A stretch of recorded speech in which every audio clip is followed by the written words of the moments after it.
Hi friends, നമസ്കാരം. നാട്ടിലിപ്പോൾ ഭയങ്കര ചൂടാണ്. അപ്പോൾ നമ്മുടെ ഡയറ്റിൽ കൂടുതൽ ഫ്രൂട്ട്സും വെജിറ്റബിൾസും ഉൾപ്പെടുത്താൻ ശ്രമിക്കുക. അതുപോലെ തന്നെ നമ്മുടെ കുട്ടികളുടെ ഡയറ്റിലും ഇപ്പോൾ പച്ചക്കറികൾ അല്ലെങ്കിൽ ഫ്രൂട്ട്സൊക്കെ വെറുതെ കൊടുത്താൽ കുട്ടികൾ മിക്കപ്പോഴും കഴിക്കാറില്ല.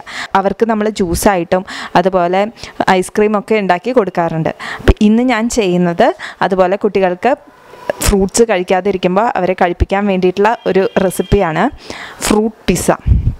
അപ്പോൾ നിങ്ങൾക്ക് ഇഷ്ടമുള്ള ഏത് ഫ്രൂട്ട്സ് വേണമെങ്കിലും ഇതിൽ ചേർത്ത് ഈ പിസ്സ ഉണ്ടാക്കിയെടുക്കാം. എളുപ്പമാണ് ഉണ്ടാക്കിയെടുക്കാൻ. അപ്പോൾ കുട്ടികൾ ഫ്രൂട്ട്സ് കഴിക്കുകയും ചെയ്യും.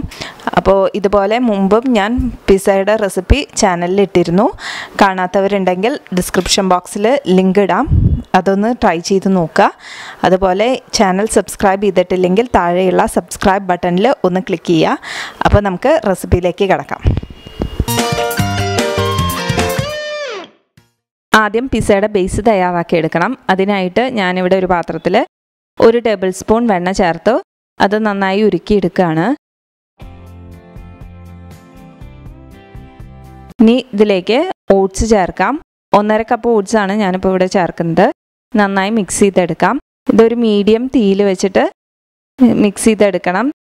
ഈ ഓട്സിൻ്റെ പച്ച മണം മാറുന്നത് വരെ നമുക്കിത് മിക്സ് ചെയ്തെടുക്കാം. ഓട്സ് വാങ്ങുമ്പോൾ എപ്പോഴും ഇതുപോലെ മുഴുവനോടെയുള്ള ഓട്സ് വാങ്ങിച്ച് ഉപയോഗിക്കാൻ ശ്രദ്ധിക്കുക. അതിനാണ് ഗുണങ്ങൾ കൂടുതൽ. നന്നായി മിക്സ് ചെയ്തെടുക്കാം. ഇതിപ്പോൾ ഒരു 5 മിനിറ്റ് ആയി. ഏകദേശം ഓട്സിൻ്റെ പച്ചമണമൊക്കെ മാറി വന്നിട്ടുണ്ട്. ഞാൻ ഗ്യാസ് ഓഫ് ചെയ്ത് വെച്ചു. ഇനി ഇതിലേക്ക് ശർക്കര പൊടിച്ചത് ചേർക്കുകയാണ്. ഞാനിപ്പോൾ ഇവിടെ 2 ടേബിൾ സ്പൂണേ ചേർത്തുള്ളൂ ശർക്കര പൊടിച്ചത്. ഇത് ആ തീയിൻ്റെ ചൂടിലിരുന്ന് തന്നെ നന്നായി മെൽട്ടായി വന്നുകൊള്ളും. നിങ്ങൾക്കിപ്പോൾ ശർക്കര പൊടി കിട്ടാനില്ലെങ്കിൽ ശർക്കര ചീകിയെടുത്ത് അതും ചേർക്കാം ഇതിൽ. അപ്പം എന്നോട് കുറേ പേരായി ചോദിക്കുന്നു എവിടെ നിന്നാണ് ശർക്കര പൊടി കിട്ടുന്നതെന്ന്. ഞാൻ ശർക്കര പൊടിയായിട്ടാണ് കടയിൽ നിന്ന് വാങ്ങുന്നത്. ഇഷായോഗയുടെ ശർക്കര പൊടി വാങ്ങിച്ചാണ് ഞാൻ യൂസ് ചെയ്യാറ്. ഇത് നമുക്ക് ഒന്ന് ചൂടാറിയതിന് ശേഷം മിക്സിയിലിട്ട് ഒന്ന് പൊടിച്ചെടുക്കാം. ഞാനിതിപ്പോൾ പൊടിച്ചെടുത്തു. നമുക്കിതിലേക്ക് ബട്ടർ ചേർക്കാം. ഇതിപ്പോൾ ഞാൻ 2 ടേബിൾ സ്പൂൺ ബട്ടറാണ് ചേർക്കേണ്ടത്. അപ്പോൾ 1 ടേബിൾ സ്പൂൺ ചേർത്തു മിക്സ് ചെയ്തെടുക്കുകയാണ്. അപ്പോൾ ഇത് ഞാൻ കുറച്ച് നേരം മുമ്പ് ഫ്രിഡ്ജിൽ നിന്ന് പുറത്ത് വെച്ച ബട്ടറാണ്. അപ്പോൾ അതുകൊണ്ട് കുഴച്ചെടുക്കാൻ എളുപ്പമുണ്ട്. അപ്പോൾ നിങ്ങൾക്ക് നല്ല കട്ടിയുള്ള ബട്ടർ ആണെങ്കിൽ വേണമെങ്കിൽ 2 ടേബിൾ സ്പൂൺ ഒന്ന് മെൽട്ടായിട്ടുള്ള ബട്ടർ ചേർത്താലും മതി. 2 ടേബിൾ സ്പൂൺ എന്നിട്ട് മിക്സ് ചെയ്തെടുത്താലും മതി.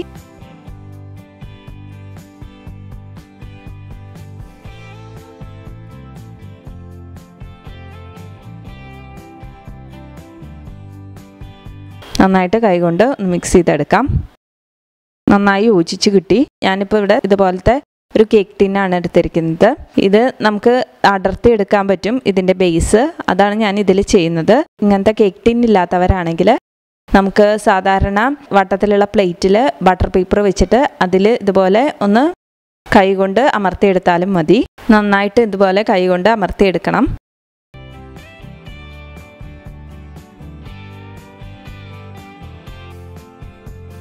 അപ്പോൾ ഞാൻ ഫുള്ള് ഇങ്ങനെ അമർത്തിയെടുത്തു.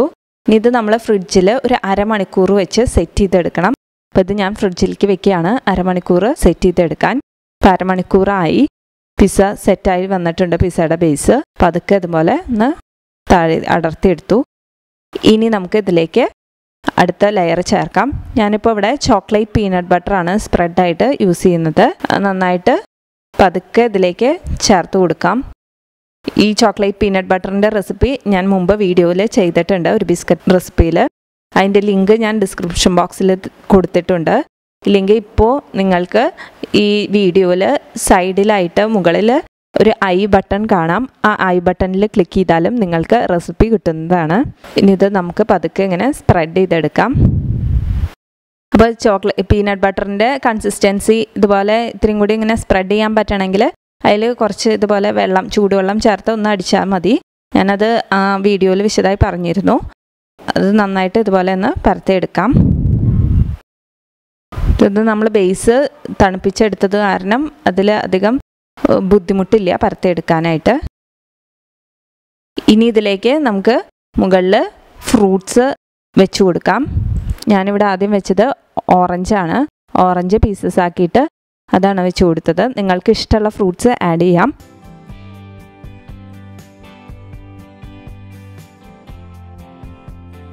കുറച്ച് നേരം കഴിഞ്ഞാണ് നമ്മളിത് കഴിക്കാൻ പോകുന്നതെങ്കിൽ നമ്മളിതുപോലെ ഓറഞ്ച് അതുപോലെ തണ്ണിമത്തൻ അത് ജലാംശം കൂടുതലുള്ള പഴവർഗ്ഗങ്ങൾ ചേർക്കുന്നത് ഒഴിവാക്കുന്നതായിരിക്കും നല്ലത്. ഇനി അടുത്തത് ഞാനിവിടെ ആപ്പിളാണ് ചേർക്കുന്നത്. ആപ്പിൾ ഇതുപോലെ തന്നെ ചെറിയ കഷ്ണങ്ങളാക്കി ചേർക്കാം. നിങ്ങൾക്ക് ഇഷ്ടമുള്ള ഏത് ഫ്രൂട്ട്സ് വേണമെങ്കിലും ചേർക്കാം. നിങ്ങളുടെ ആ സ്ഥലത്തുള്ള സീസണൽ ഫ്രൂട്ട്സ് ചേർക്കുന്നതായിരിക്കും എപ്പോഴും നല്ലത്.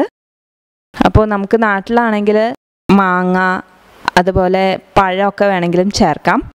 പഴം ചെറിയ പീസസ് ആയിട്ട് ഇതുപോലെ ആഡ് ചെയ്യാം. പഴമൊക്കെയാണ് കുട്ടികൾക്ക് കഴിക്കാൻ ബുദ്ധിമുട്ട്. അപ്പോൾ പഴമൊക്കെ ഇതുപോലെ വേണമെങ്കിലും ചേർത്ത് കൊടുക്കാം.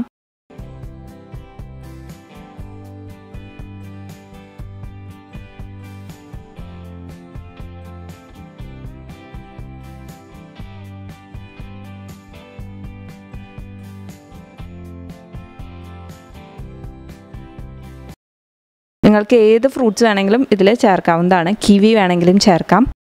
അപ്പോൾ നിങ്ങൾ ഏത് സ്ഥലത്താണോ അവിടുത്തെ സീസണൽ ഫ്രൂട്ട്സ് ചേർക്കുന്നതായിരിക്കും ഏറ്റവും നല്ലത്.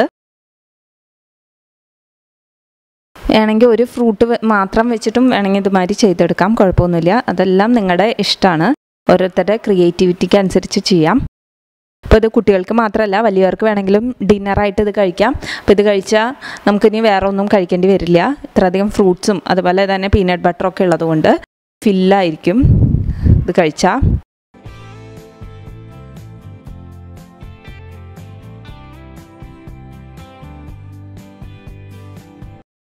ഇതിൻ്റെ മുകളിൽ ഞാനിതുപോലെ ചോക്ലേറ്റ് മെൽറ്റ് ചെയ്തത് സ്പ്രെഡ് ചെയ്ത് കൊടുക്കുകയാണ്. ഇതിപ്പോൾ ഡാർക്ക് ചോക്ലേറ്റ് ആണ്. അപ്പോൾ ഡാർക്ക് ചോക്ലേറ്റ് കഴിക്കുന്നത് നല്ലതാണ്. അപ്പോൾ ഇടയ്ക്ക് ഇതുപോലെ ഡാർക്ക് ചോക്ലേറ്റ് എന്തിലെങ്കിലുമൊക്കെ ചേർത്ത് കഴിച്ചാൽ വളരെ നല്ലതാണ്. കഴിഞ്ഞ വീഡിയോയിൽ ഞാൻ കാണിച്ചിരുന്നത് എങ്ങനെയാണ് ചോക്ലേറ്റ് മെൽറ്റ് ചെയ്യാന്ന്. അപ്പോൾ അതുപോലെ മെൽറ്റ് ചെയ്ത് ഒന്ന് ചെറുതായിട്ട് ഇങ്ങനെ സ്പൂൺ കൊണ്ട് ഇറ്റിച്ചു കൊടുക്കുകയാണ്. ഇതൊക്കെ നിങ്ങളുടെ യുക്തിക്കനുസരിച്ച് ഇങ്ങനെ വേണമെങ്കിലും ചെയ്തെടുക്കാം. ഇനി ഇത് അടച്ച ഫ്രിഡ്ജിൽ 1-2 മണിക്കൂർ വെച്ച് തണുപ്പിച്ച് അതിനുശേഷം കട്ട് ചെയ്തും കഴിക്കാവുന്നതാണ്. ഇപ്പോൾ ഡിന്നറായിട്ടോ സ്നാക്കായിട്ടോ ബ്രഞ്ചായിട്ടോ എങ്ങനെ വേണമെങ്കിലും നിങ്ങൾക്ക് ഈ ഫ്രൂട്ട് പിസ്സ കഴിക്കാവുന്നതാണ്. നല്ല ടേസ്റ്റിയാണ്. എല്ലാവരും ട്രൈ ചെയ്ത് നോക്കുക. Thank you.